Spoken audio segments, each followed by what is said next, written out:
अब करोलिया जी चाहेंगे तो प्रोग्राम जो है फिर चकाचक होगा। अभी करोलिया जी के जो फाइनेंशियल पावर सब इनका है, तब खर्च बज इनको, हमको तो खाली श्रम करना है, फाइनेंशियल पावर कुछ नहीं है। तो देखिएगा करोलिया साहब, कार्यक्रम को चकाचक ही होना चाहिए। सर हो रहा है चकाचक। और तो इस सभागार में उपस्थित हमारे जूरी के सभी विद्वान सदस्य, हमारे महाविद्यालय के सभी शिक्षकगण और रोहतास एवं सासाराम से आए हुए सभी छात्र एवं छात्राओं का स्वागत, हार्दिक अभिनंदन। और यह कार्यक्रम जो आयोजित किया जा रहा है पूरे भारत में, इसी मार्च महीने में 25 तारीख तक इसको समाप्त कर देना है, 25 मार्च तक। इसका मूल उद्देश्य का सभी लोगों ने बता दिया, आप लोग जानते हैं, लेकिन एक नई बात भी हम तुम लोगों को बताने जा रहे हैं।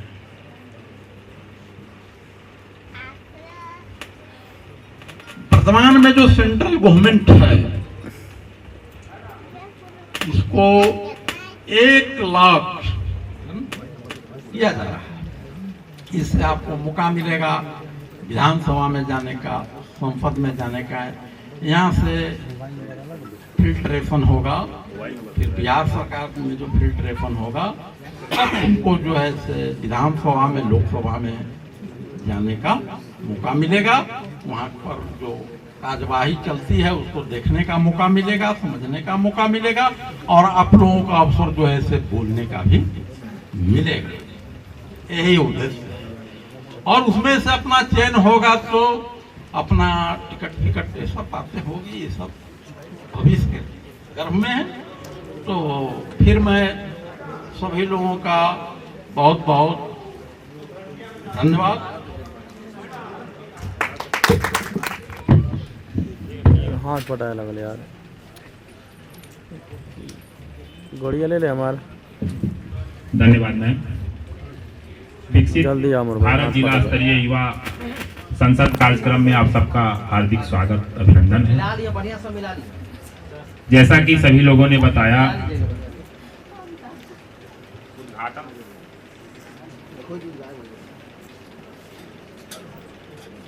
वो वाला ऑन करिए, पॉडियम वाला ऑन करिए। और गायब हो गया। Hello hello.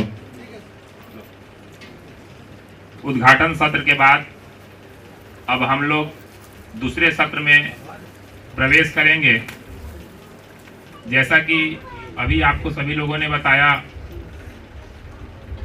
कैमूर और रोहतास दोनों जिले का नोडल सेंटर सरदार वल्लभ भाई पटेल महाविद्यालय भभुआ को बनाया गया है। यह कार्यक्रम कैमूर और रोहतास दोनों जिले का है, दोनों जिले से बच्चे आए हुए हैं। हमारे निर्णायक मंडल मंच पे उपस्थित हैं। एक बच्चे को 3 मिनट का मैक्सिमम समय दिया जाएगा, अधिक से अधिक 3 मिनट का समय होगा। आप आएंगे, अपनी बातों को रखेंगे, उसके आधार पे निर्णायक मंडल निर्णय करेगा। 75 बच्चे आज, 75 बच्चे कल, ये कार्यक्रम होगा और उसमें से फाइनली 10 बच्चे सिलेक्ट होंगे जिसको हम लोग भेजेंगे। तो मैं समय भाव को देखते हुए, क्योंकि कार्यक्रम बहुत विलंब हो चुका है, 10 बजे शुरू करना था, 11:30 बजे शुरू हुआ है, मैं बुलाना चाहूंगा पूजा कुमारी। पूजा कुमारी सभी जजेस को बोलिए अपना अपना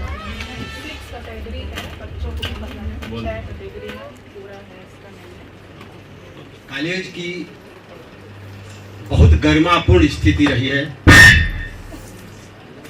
इस कॉलेज के शिक्षा के अभिभावक परम आदरणीय हमारे प्रिंसिपल साहब को मैं तहे दिल से नमस्कार करता हूँ। साथ में दोस्तों, यहाँ शिक्षा दान करने वाले हमारे जो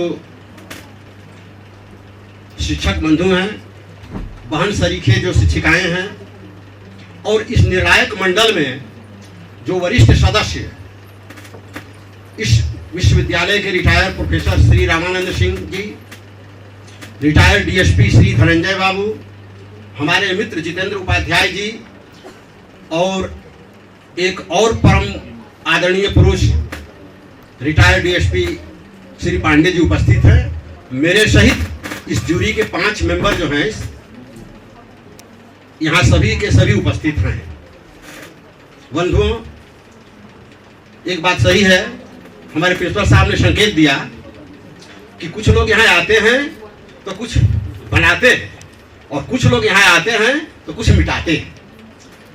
एक पंक्ति हमें याद आ रही है, समय की शिला पर मधुर चित्र कितने, समय की शिला पर मधुर चित्र कितने, किसी ने बनाए किसी ने मिटाए, किसी ने लिखा आंसुओं की कहानी, और किसी ने पढ़ा सिर्फ 2 बूंद पानी, इसी में गए दिन गुजर जिंदगी के, समय के शिला पर मधुर चित्र कितने, किसी ने मिटाए किसी ने। मैं सिविल कोर्ट भभुआ से बिलोंग करता हूं, 1995 से प्रैक्टिस में हूं, 30 इयर्स एक्सपीरियंस है मेरा। अभी तक हम लोग, हमारे मित्र द्वय अधिवक्ता बंधु हैं, अभी तक हम लोग बोलने का काम किए हैं। जज का काम होता है सुनना। आज प्रथम अवसर मिला है, 30 साल से मैं बोलते रहा हूं न्यायालय में, प्रथम अवसर मिला है मुझे सुनने का।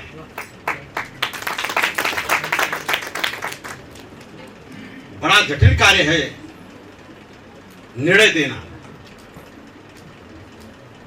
किसको कितना अंक दिया जाए, कितने अंक कैसे काटे जाए, यह निर्णय अति कठिन अति जटिल है। फिर भी चूंकि भूमिका में हम लोग आए हैं, इसलिए हम लोग ईमानदारी पूर्वक प्रयास करेंगे कि अपनी जवाबदेही का पूर्णतः ईमानदारी पूर्वक निर्वाह कर सके। हाँ, तो इसमें जो पार्टिसिपेंट हैं, मुझे बताया गया कि कैमूर और भभुआ जिला से मिलाकर 150% इसमें प्रतिभागी हैं। आज कैमूर जिला के 75 लोगों का, 75 पार्टिसिपेंट्स का हमें लिस्ट मिला है। कैमूर होता है दोनों मिलाकर 150। आज 19 तारीख को सिर्फ 75 कैमूर लोगों का लिस्ट है। तो आज की प्रतियोगिता सिर्फ कैमूर जिले के लोगों की है संभवतः, कल जो है रोहतास जिलों की होगी। इस 75 कैंडिडेट्स को थोड़ा सा हम गाइड कर देना चाहेंगे, जैसा कि हमारे अभिभावक प्रोफेसर साहब ने कहा। तो देखिए, किसी भी प्रतियोगिता के कुछ नियम होते हैं। इस प्रतियोगिता के भी नियम हैं, थोड़ा आप समझ लेंगे तो अपनी प्रस्तुति करने में आपको सहूलियत हो। जैसा कि टाइम बताया गया कि 3 मिनट का समय है। कंटेंट्स रिलेवेंसी पर आपको टोटल अंक 20 का निर्धारित किया गया है, जिसमें कंटेंट रिलेवेंस जो है वो 20 अंक का होगा। ध्यान दीजिएगा इस पर, जितने भी प्रतिभागी हैं इस पर ध्यान देंगे। इसी के अनुसार आपको हम जूरी जो है निर्णय दे पाएंगे। कंटेंट्स रिलेवेंस जो है 20 मार्क्स का है। क्लियरिटी एंड स्ट्रक्चर 15 मार्क्स का है। Verbal communication and body language, आप समझ रहे होंगे, verbal communication and body language 25 marks का है। इनोवेशन एंड क्रिएटिविटी 20 मार्क्स का है। लैंग्वेज एंड फ्लुएंसी 10 मार्क्स का है। एडहेरेंस टू टाइम 10 मार्क्स का है। Total 100 marks. सबसे इंपॉर्टेंट है, आप लोग ध्यान देंगे, जो प्रतिभागी होते हैं इस पर थोड़ा आगे पीछे हो जाते हैं। एडहेरेंस टू टाइम पर, जिस पर 10 मिनट है, 3 मिनट का समय है, न ज्यादा न कम। बस समय कम है। इन्हीं शब्दों के साथ विराम देते हुए सबको मेरा प्रणाम। होगा ना जी, संचालन अपना हेलो, आप सभी प्रतिभागियों से निवेदन है कि आप आएंगे और सिर्फ अपना नाम बोलेंगे, अपनी कक्षा अपना पुकारती पुकारता वतन तुम्हें पुकारती माँ भारती। परम वंदनीय माँ भारती को नमन करते हुए आदरणीय निर्णायक मंडली और सभी आदरणीय अभिभावक गण और देशभक्ति की भावना से परिपूर्ण सभी वतनाइयों को मेरा नमस्कार।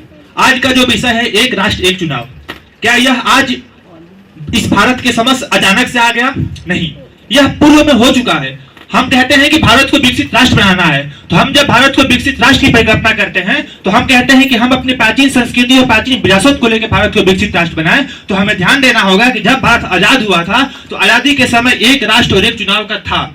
1952 से 1967 तक यह हुआ था, लेकिन कुछ पार्टियां अपने राजनीतिक स्वार्थ के कारण इस भारत की आर्थिक स्थिति और भारत की पूरी राजनीतिक स्थिति को बिगाड़ने का प्रयास की।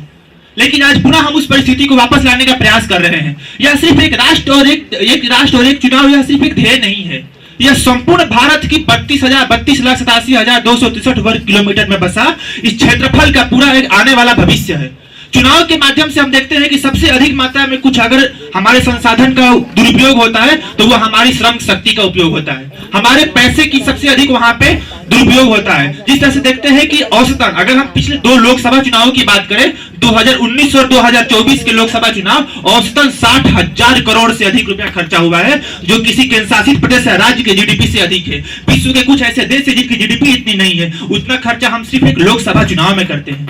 जरा सोचिए, क्योंकि हम युवा हैं, युवा का उल्टा वायु होता है, अर्थात संघर्षों के छाया में इतिहास हमारा पलता है। जिस ओर जवानी चलती है उस ओर जमाना चलता है। सबसे पहले हमें स्वतः मूल्यांकन करना होगा कि एक राष्ट्र एक चुनाव यह सिर्फ एक माध्यम नहीं होना चाहिए कि हम यहाँ पे आए मंच पे खड़े हुए, इसको अपने जीवन में उतारना पड़ेगा। अर्थात हमें अपने परिवार, अपने समाज, अपने घर पे भी चर्चा करना पड़ेगा कि हम एक राष्ट्र एक चुनाव के माध्यम से सिर्फ एक बार वोट नहीं डालेंगे, हम बल्कि भारत को विकसित राष्ट्र बनाने के लिए 2 कदम आगे बढ़ेंगे। अगर हम प्रयास कर रहे हैं कि आज भारत को विकसित राष्ट्र 2047 से बनाना है, और अगर एक राष्ट्र एक चुनाव लागू हुआ तो आर्थिक स्थिति के साथ साथ भारत की शैक्षणिक स्थिति भी बदलेगी और भारत का मनोदशा भी बदलेगा और भारत विकसित राष्ट्र अवश्य जल्दी बन जाएगा।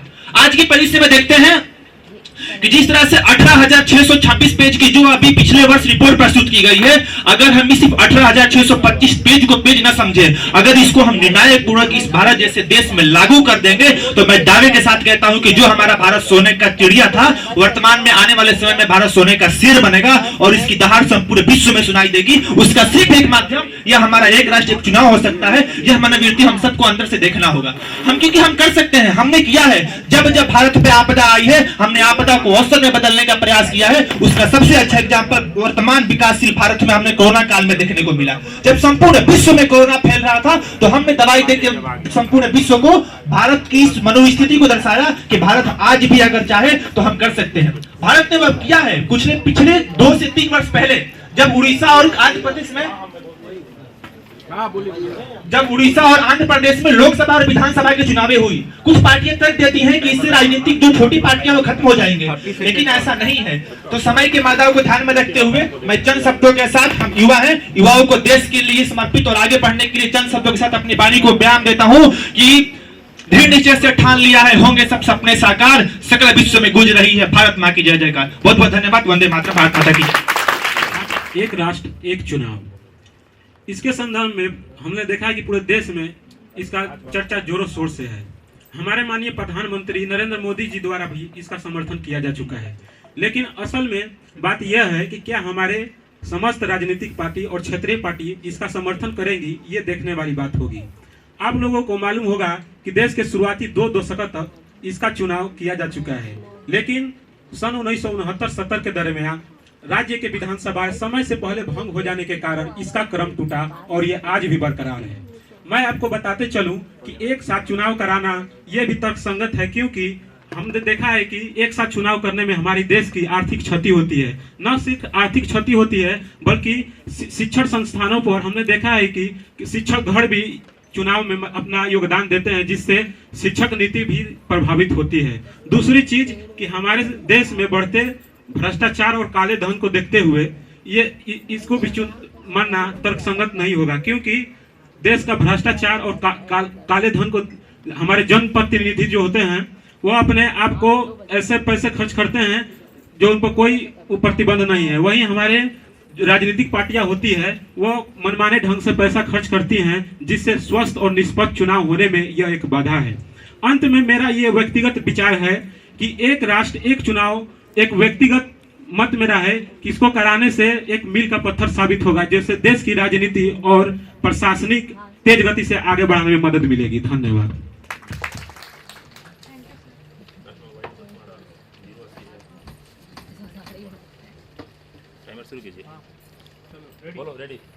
नमस्कार, मेरा नाम है खुशबू कुमारी। ठीक है। एक साथ चुनाव होना और देश भर में एक साथ चुनाव होना, इसका मतलब है लोकसभा तथा विधानसभा तथा स्थानीय सरकारों का एक साथ चुनाव होना। यह पहले भी हो चुका है 1952 से लेकर 1967 तक, लेकिन कुछ राजनीतिक अभंगों के कारण यह संपन्न नहीं हो सका, आज तक नहीं चल सका। और आप लोगों को पता ही है कि देश हमारा कितना बड़ा लोकतांत्रिक देश है और इसमें हर 5 साल में एक बार चुनाव होता है, जिससे हमारी सरकारें बन के निकलती है। लेकिन यह चुनाव भी बहुत ही खर्चीले तथा समय का वेस्टेज होता है इसमें, और संसाधनों का अपव्यय भी होता है इसमें। तो इससे हमको यह सीख मिलता है कि यह एक 1 नेशन 1 इलेक्शन हमारे यह जो वेस्टेज हो रहे हैं, जो यहाँ पे खर्चे हो रहे हैं, इसको कम करने के लिए किया जा रहा है। यह सरकार की परिकल्पना बहुत अच्छा है, लेकिन अगर हमको तर्क संगत देखना है तो इसके बहुत निगेटिव भी पहलू हैं, जैसे कि सत्ता का केंद्रीकरण। अगर 5 साल में एक बार चुनाव होगा तो सत्ता एक केंद्रित बन जाएगा, क्षेत्रीय और स्थानीय सरकारों को इसमें मौका नहीं मिलेगा, उन लोगों को प्राथमिकता मिलेगी, जिसके कारण भारत की संघीय ढांचे को नुकसानदायक होगा। और अगर हम देखें एक व्यक्ति के मत पे, एक व्यक्ति बहुत जगह काम करता है, उसको बड़ी छुट्टी लेनी पड़ेगी, बड़ी छुट्टी के कारण उसके प्रारंभिक जीवन पे तथा उसके जीवन पे बहुत प्रभाव पड़ सकता है, और उस प्रभाव के कारण उसका जीवन गलत वे में जा सकता है। और मैं अपना कुछ 1-4 लाइन है, मैं उससे ख़त्म करना चाहती हूँ। लास्ट लाइन है मैम। वतन के जानिसार हैं, वतन में काम आएंगे, हम इस जमी के एक रोज है आसमां बनाएंगे। जिसका अर्थ होता है पूरे राष्ट्र में एक बार चुनाव, चाहे वो केंद्र सरकार का हो, राज्य सरकार का हो, या फिर वो स्थानीय सरकार का हो, क्योंकि हम सभी जानते हैं कि चुनाव में बहुत से धनराशि व्यक्त होते हैं। बहुत से धनराशि खर्च होते हैं, जिससे कि हमारे राष्ट्र की इकोनॉमी को कहीं ना कहीं क्षति का सामना करना होता है। Thank you. एक राष्ट्र के ऊपर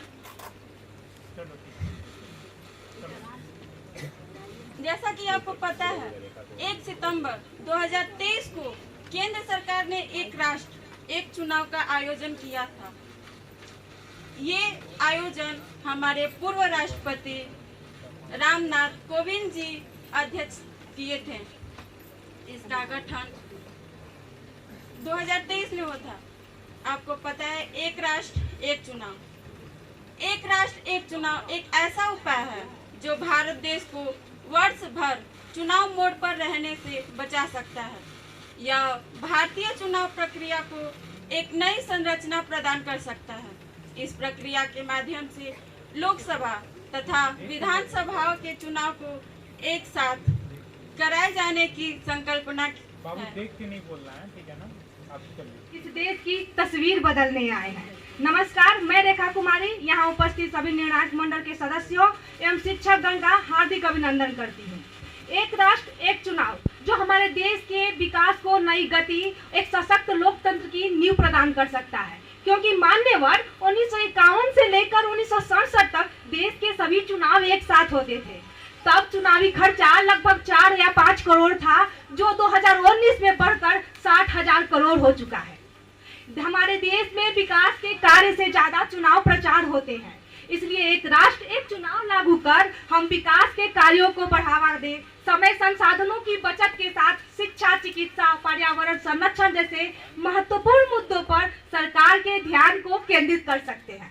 जी हाँ मान्यवर, बार बार चुनाव होने से पॉलिसी पैरालिसिस हो जाती है, आचार संहिता लागू होने से प्रशासनिक अव्यवस्था आ जाती है, तो आर्थिक विकास बाधित हो जाता है। लेकिन जब एक राष्ट्र एक चुनाव हम लागू करते हैं तब भी तो समस्याएं उत्पन्न होती हैं, जैसे कि किसी क्षेत्रीय मुद्दे का दब जाना या किसी पार्टी की सरकार का गिर जाना। लेकिन जिसे मान्यवर हम राइट टू रिकॉल या राष्ट्रपति शासन के साथ साथ अंतरिम सरकार का गठन कर दूर कर सकते हैं। मान्यवर 2019 के लोकसभा चुनाव में उड़ीसा, अरुणाचल प्रदेश और सिक्किम के चुनाव एक साथ कराए गए थे, जहां 20% की जन भागीदारी का इजाफा दर्ज किया गया था। साथ ही उड़ीसा, जहां एक राजनीतिक पार्टी थी, वहां एक क्षेत्रीय पार्टी की विजय घोषित किया गया था, जो यह साबित करता है कि हमारे देश में एक राष्ट्र एक चुनाव अहम जरूरी हो जाता है। और यह हमारे देश के विकास के लिए अहम जरूरी है, क्योंकि यह हमारे लिए महज एक मुद्दा नहीं बल्कि विकसित भारत के निर्माण की नींव है। मान्यवर, हमें बस जरूरत है तो राजनीतिक सहमति के साथ संविधान संशोधन की। हमें जरूरत है तो सत्ता पक्ष और विपक्ष दोनों के चिंता नहीं बल्कि मिलकर चिंतन करने की, और दक्षिण अफ्रीका और इंडोनेशिया से सीखने की, जहां एक राष्ट्र एक चुनाव पहले से व्याप्त है। मान्यवर, आइए हम सब मिलकर यह प्रण लें कि हम एक राष्ट्र एक चुनाव को सफल बनाएंगे। बड़ी बड़ी बातें नहीं, छोटी छोटी कोशिशें करेंगे। हम समस्याओं पर नहीं, उसके समाधान पर बात करेंगे। हम चिंता नहीं अपितु चिंतन कर राष्ट्र को विकसित बनाएंगे। अंततः यह हमारे लिए एक विचारणीय है कि जब एक है हम साथ में, तो एक निकाय क्यों नहीं? जब देश हमारा एक है तो एक चुनाव क्यों नहीं? धन्यवाद। मैं बिहार के कैमूर जिले का निवासी हूँ। आदरणीय मान्यवरगण और युवा साथियों को मेरा नमस्कार। साथियों, मैं आज विकसित भारत के लिए एक राष्ट्र एक चुनाव के विषय पर आपके समक्ष प्रस्तुत हुआ हूँ। साथियों, हमने आज तक लोकतंत्र के 4 स्तंभों को ही जाना है: विधायिका, कार्यपालिका, न्यायपालिका और मीडिया। लेकिन वो 5वां स्तंभ चुनाव तंत्र है, वो चुनाव प्रक्रिया है जो यह बताती है कि कोई राष्ट्र लोकतांत्रिक है। वहाँ तानाशाही का शासन नहीं, वहाँ लोगों पर शासन नहीं, लोगों का शासन स्थापित है। साथियों, आज भारत प्रगति की ओर अग्रसर है, और ऐसे में एक ऐसे स्टेप्स की जरूरत होगी जो भारत को विकसित राष्ट्र से, डेवलपिंग नेशन से डेवलप नेशन की ओर उन्मुख करे। और ऐसे में सिमल्टेनियस इलेक्शन एक ऐसा स्टेप्स हो सकता है जो भारत को इकोनॉमिक ग्रोथ को बढ़ाए, गवर्नेंस और प्रशासन को मजबूत बनाए। साथियों, सिमल्टेनियस इलेक्शन जो होता है वह हमारे आचार संहिता को भंग करता है, आचार संहिता को एक बार ही लगाता है।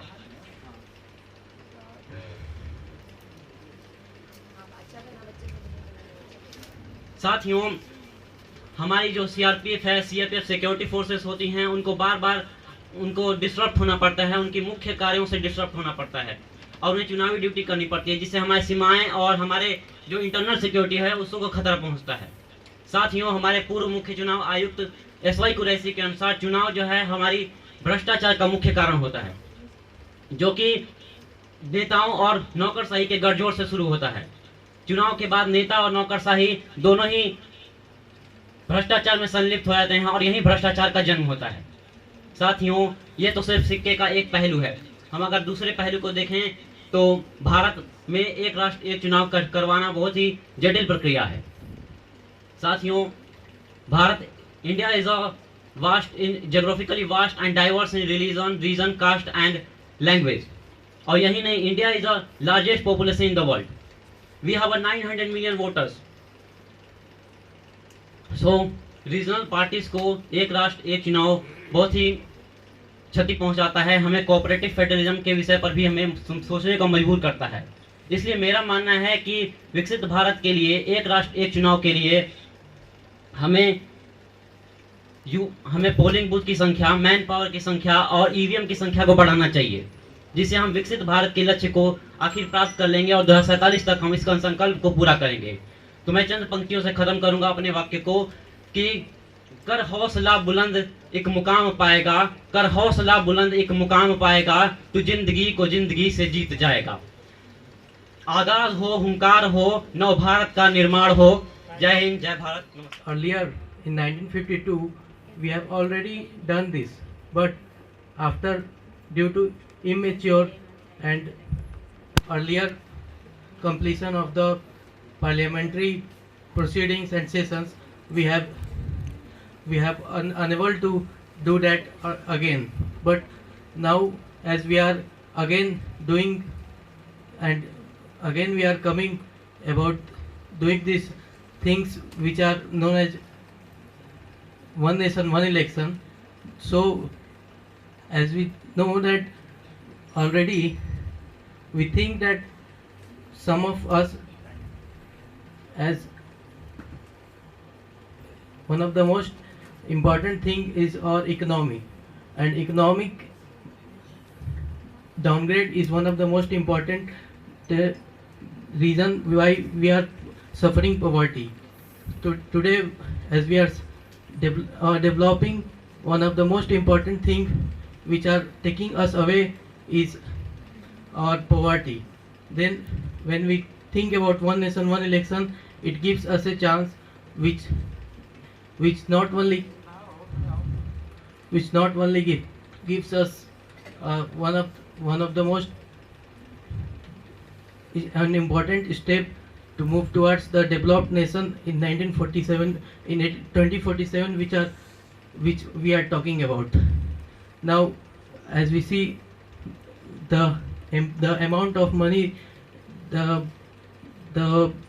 MPs are putting into the elections is an important reason. So it's very important, as we see Rahul Gandhi, who has spent about 93 lakhs in the election in MP 2024 election, which in Wayanad, and also the average amount of election is पहलुओं पे analyse किया तो हमें पता चला कि वर्ष 1951-52 से 51-52 और कुछ सालों तक एक राष्ट्र एक चुनाव होता रहा, लेकिन सत्ता भंग होने के कारण उस समय से ये भिन्नता चलती आ रही है। और मोदी जी ने 2014 में इसके ऊपर एक स्पीच में उन्होंने बोला था कि हमारे देश में एक राष्ट्र एक चुनाव होना चाहिए, बट वहाँ पे उन्होंने वो चीज़ें नहीं कर पाई। और फिर इस समय देख रहे हैं कि वो उस चीज़ों पे बहुत ज़्यादा प्रेफर कर रहे हैं कि हमारे देश में एक राष्ट्र एक चुनाव होना चाहिए। ये ज़रूरी भी है, क्योंकि हम देख रहे हैं कि हमारे भारत देश की जो अर्थव्यवस्था है उसमें बहुत इस एक राष्ट्र एक चुनाव ना होने की वजह से बहुत सारी दिक्कतें का सामना करना पड़ रहा है। और हमारे भारत देश में हर एक साल कहीं ना कहीं किसी न किसी जगह पे चुनाव होते रहते हैं। उसकी वजह से लोगों को जीतने के लिए, लीडर्स को जीतने के लिए कुछ ना कुछ पॉइंट्स को वो मतलब इशू बनाते हैं। जैसे वो हो गया कि किसी जाति धर्म के आधार पे, या फिर किसी मंदिर, या फिर किसी भी चीज़ पे। उसकी वजह से पूरे हमारे भारत देश में कहीं ना कहीं किसी न किसी चीज़ की वजह से माहौल ख़राब होते रहते हैं। अगर हमारे भारत देश में एक राष्ट्र और one election and one nation one election अगर लागू हो जाता है तो हमारे देश में ऐसी समस्याएं नहीं होगी, क्योंकि साल भर में केवल 5 सालों में केवल एक ही बार ऐसी प्रॉब्लम्स होगी। बाकी जो 4 साल है हमारे भारत देश में एक अच्छी तरक्की हो सकेगी। इसी के साथ मैं अपने शब्दों को समाप्त करते हुए आप सभी लोगों का धन्यवाद करता हूँ।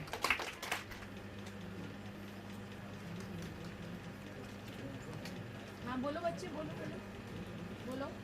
चूंकि हम सभी जानते हैं कि हमारे देश में मतदान को एक महापर्व के रूप में मनाया जाता है। मतदान का अर्थ है मतदान का अर्थ ही है देश में लोकतांत्रिक व्यवस्था को जारी जीवित रखना। सब बोल रहे हैं। वन नेशन वन इलेक्शन का अर्थ है कि वन नेशन वन इलेक्शन का अर्थ है हमारे देश में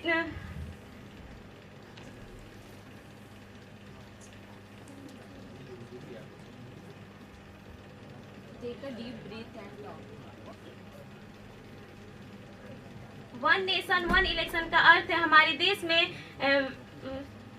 केवल एक ही बार इलेक्शन हो जिसके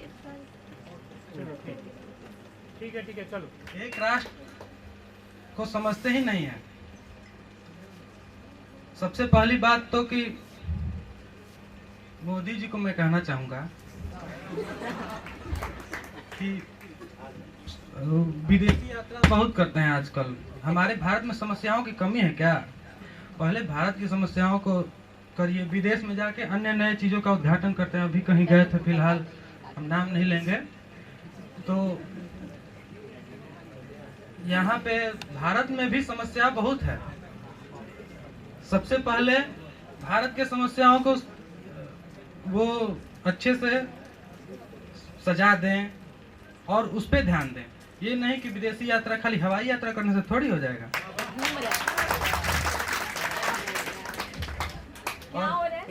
और this is not a good behave for you. और एक चुनाव तो होगा ही, बाकी सभी लोगों ने एक चुनाव के बारे में बताया है कि जैसे कि बहुत नुकसान भी है। सबसे बड़ा नुकसान है कि समय का नुकसान है। अगर एक ही बार चुनाव होगा तो सहूलियत होगी हमारे प्रशासनिक लोगों को और हमारे सरकारी कर्मचारियों को, मतलब बहुत लोगों को सहूलियत होगी एक काम करने में। और जो है इसके साथ साथ इसका नुकसान भी बहुत बड़ा है। जानने वाले जानते होंगे, बताना क्या है। बात स्टेज पे कुछ और होता है, अंदर ही अंदर कुछ और होता है, सबको पता है। 1 रुपया वहाँ से आता है तो यहाँ आके 25 पैसा बचता है। तो सबसे पहले ये होना चाहिए कि सद्भाव होना चाहिए, ईमानदारी होना चाहिए, तब एक राष्ट्र एक चुनाव होगा। खाली कह देने से नहीं होगा। बहुत बहुत धन्यवाद। नहीं कराए जाते हैं, इससे हमारे शिक्षकगण भी परेशान रहते हैं, हमारे छात्र छात्राएं भी परेशान रहते हैं और स्कूलों को भी कई दिनों तक बंद कर दिया जाता है। यदि एक राष्ट्र एक चुनाव कराया जाता है तो हर व्यक्ति अपने घर पर रहकर उस दिन वोट दे सकता है। यदि मान के चलिए कि लोकसभा का चुनाव अगले महीने है, विधानसभा का चुनाव 5 दिन पहले हो गया या फिर स्थानीय चुनाव 1 साल बाद होगा, तो कब व्यक्ति कहाँ रहता है वो वोट देने आ नहीं पाता है, वो अपने मत को नहीं दे पाता है। यदि इस प्रस्ताव को लागू कर दिया जाता है तो उस समय हर एक व्यक्ति अपने मत को रख सकता है और अपने खुले मन से किसी एक प्रत्याशी को अपना मत दे सकता है। इससे कुछ इस प्रकार से लाभ है कि भारत आर्थिक स्थिति से जूझ भी रहा है। यदि इसे लागू कर दिया जाता है तो आर्थिक स्थिति में भी बहुत ही ज्यादा बढ़ोतरी होगी। और इसकी कुछ चुनौतियां भी हैं, जैसे कि राजनीतिक दल पक्ष विपक्ष जो मानेंगे नहीं मानेंगे ये भी है। तो और संविधान में परिवर्तन, सबसे बड़ी बात है संविधान में परिवर्तन कि क्या ये हो सकता है या नहीं हो सकता है। तो मेरा यही मानना है और मैं यही कहना चाहूंगा सरकार से कि वो इस प्रस्ताव को रखे और सभी हितधारकों से विशेष चर्चा करते हुए इस प्रस्ताव को लागू करे। धन्यवाद। मेरा नाम दुर्गा कुमारी, मैं कैमूर भगवा से हूँ। आज मैं एक राष्ट्र और एक चुनाव पे बोलना चाहती हूँ। नाम बता दीजिए आप। दुर्गा कुमारी। एक राष्ट्र और एक चुनाव का अर्थ है कि भारत देश में हर लोकतांत्रिक चुनाव का एक साथ कराई जाए, चाहे वो विधानसभा का हो या फिर लोकसभा का हो। वर्ष 1999 में विधि आयोग ने अपनी रिपोर्ट में यह लागू किया था कि भारत में विधानसभा और लोकसभा का चुनाव एक साथ कराई जाए।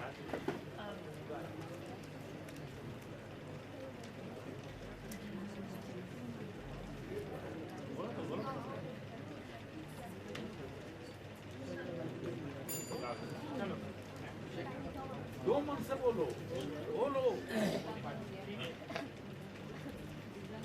सीखो सीखो, घबराना नहीं।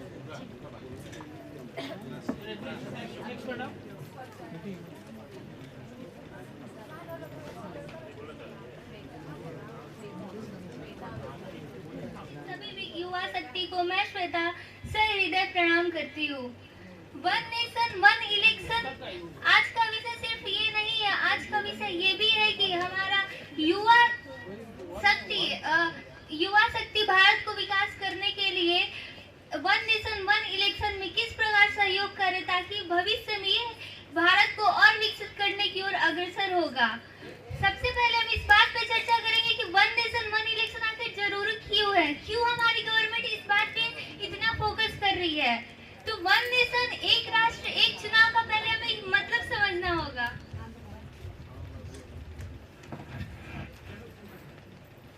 वहाँ से हमारे देश में चुनाव 3 स्तर पे होते हैं, सेंट्रल लेवल पे, स्टेट लेवल पे और लोकल बॉडीज पे। तो जो हैं वो वाला चुनाव तो हमारा सेंट्रल इलेक्शन कमीशन करा देती है, वो बात सही है, लेकिन हमारा अनुसूची 9 में एक विशेष आर्टिकल का प्रावधान है, आर्टिकल 243, जो ये कहता है कि हमारा जो लोकल बॉडीज के चुनाव है उसके लिए स्टेट इलेक्शन कमीशन चुनाव करेगी। तो आप खुद सोचिए, एक ही इलेक्शन को 2 संस्थाएं आखिर बार बार क्यों कराए, जबकि मतदान देने के लिए सबकी एज समान है। तो हमें इलेक्शन तो लड़ना है नहीं, हमें तो मतदान देना है। तो एक ही मतदाता के लिए 2 संस्थाएं आखिर क्यों बार बार मतदान के लिए, वोट के लिए उसमें पैसे खर्च करने की जरूरत है, टाइम वेस्ट करने की जरूरत है। सबसे बड़ा कारण ये हुआ कि हमें वन नेशन वन इलेक्शन क्यों लागू करना चाहिए। अब हम आते हैं दूसरे पहलू पे। जब भी चुनाव कराए जाते हैं तो हर साल चुनाव 6 महीने 3 महीने पे कहीं ना कहीं कंडक्ट होते रहते हैं। इससे हमारा जो समाज में करवाहट बना होता है, क्योंकि जाहिर सी बात है कोई भी गवर्नमेंट, कोई भी पार्टी ये चाहेगी कि कोई विशेष संप्रदाय, विशेष समुदाय हमारी ओर वोट दे। तो इससे ये नुकसान है कि हमारा करवाहट जो होता है वो बना होता है। अगर वन नेशन वन इलेक्शन लागू हो जाता है तो ये करवाहट 5 साल के लिए थोड़ा सही हो जाएगा। तो इस पे हमारे एक राहत इंदौरी साहब लाइन भी लिखे हैं कि साहब सरहदों पे बहुत तनाव है क्या, सरहदों पे बहुत तनाव है क्या, जरा पता तो करो चुनाव है क्या, जरा पता तो करो चुनाव है क्या। Thank you. सभ्य